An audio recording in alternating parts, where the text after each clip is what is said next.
നമസ്കാരം, പ്രവാസി മലയാളിയിലേക്ക് സ്വാഗതം. മകന്റെ കുഞ്ഞിനെ കാണാനുള്ള ആഗ്രഹത്താൽ ദുബായിലേക്ക് ഓടി വന്നതാണ് മുത്തച്ഛനും മുത്തശ്ശിയും. വിസ കാലാവധിയും തീർന്ന് കോവിഡ് പ്രതിസന്ധിയിൽ മകന്റെ ഫ്ളാറ്റിൽ ഇവരെയും ലോക്ക്ഡൌണിലാക്കി കളഞ്ഞു കൊറോണ. എന്നാൽ ഇപ്പോൾ കൊച്ചുമകളുടെ കുഞ്ഞിക്കൈയും പിടിച്ച് അവർ നാട്ടിലേക്ക് മടങ്ങിയിരിക്കുന്നു. ദുബായിലുള്ള മകന്റെ കുടുംബത്തിനൊപ്പം അല്പദിവസം ചിലവിടാനും കൊച്ചുമകളെ കാണാനും പറന്നെത്തിയ മുത്തച്ഛനും മുത്തശ്ശിയും വന്ദേ ഭാരത് മിഷൻ 5ാം ദിവസത്തിൽ മടങ്ങിയത് 6 മാസം മാത്രം പ്രായമായ കൊച്ചുമകൾ സ്മൃതി സമോദിന്റെ കുഞ്ഞിളം കൈപിടിച്ചാണ്.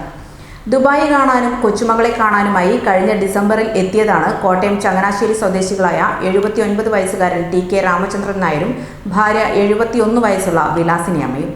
എന്നാൽ 3 മാസത്തെ സന്ദർശന വിസയിലെത്തിയ ഇവരെ ദുബായ് ചുറ്റി നടന്ന് കാണുന്നതിന് മുൻപ് തന്നെ കോവിഡ് ലോക്ക്ഡൌണിലാക്കി. 3 മാസത്തെ വിസ തീർന്ന് മാർച്ച് 23-ാം തീയതി മടങ്ങാനിരിക്കെയാണ് വിമാന സർവീസുകളും നിർത്തലാക്കിയത്. അതോടെ നാട്ടിലേക്കുള്ള മടക്കയാത്ര മുടങ്ങി.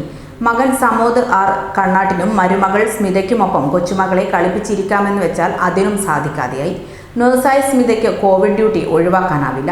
അജ്മാനിൽ സ്ഥിരതാമസമെങ്കിലും അബുദാബിയിലാണ് ഡ്യൂട്ടി. ആശുപത്രിയിൽ താമസിച്ച് ജോലി ചെയ്യേണ്ട പ്രത്യേക സാഹചര്യമാണ്. അതോടെ കൊച്ചുമകളുടെ സുരക്ഷയോർത്ത് രാമചന്ദ്രനും വിലാസിനി അമ്മയും കുഞ്ഞിനെയും കൊണ്ട് നാട്ടിലേക്ക് മടങ്ങാൻ തീരുമാനിക്കുകയായിരുന്നു. പ്രായത്തിൻ്റെതായ അവശതകൾ മാത്രമേ രണ്ടുപേർക്കുമുള്ളൂ. മറ്റ് അസുഖങ്ങളൊന്നും തന്നെയില്ല. പക്ഷേ കൊച്ചുമകളുടെ സുരക്ഷയോർത്താണ് രണ്ടുപേരും എംബസിയിൽ രജിസ്റ്റർ ചെയ്തതും വേഗത്തിൽ മടങ്ങാൻ തീരുമാനിച്ചതും. സമോദിന്റെ അനിയൻ വിഷ്ണുവും ഇവർക്ക് കൂട്ടായി മടങ്ങി. ദുബായിൽ ജോലി ചെയ്തിരുന്ന വിഷ്ണുവിന് വീണ് കാൽമുട്ടിന് പരിക്കുണ്ടെങ്കിലും പ്രായമായ അച്ഛനും അമ്മയ്ക്കും കൂട്ടായി പോകാൻ നിർദ്ദേശം ലഭിക്കുകയായിരുന്നു. കുഞ്ഞുമോളുടെ സുരക്ഷയ്ക്കായി നാട്ടിലേക്ക് പറക്കുമ്പോൾ ജന്മനാടിന്റെ കരുതലിൽ 3 പേർക്കും ആശ്വാസം. കൂടുതൽ പ്രവാസി വാർത്തകൾക്കായി ഈ ചാനൽ സബ്സ്ക്രൈബ് ചെയ്യുക.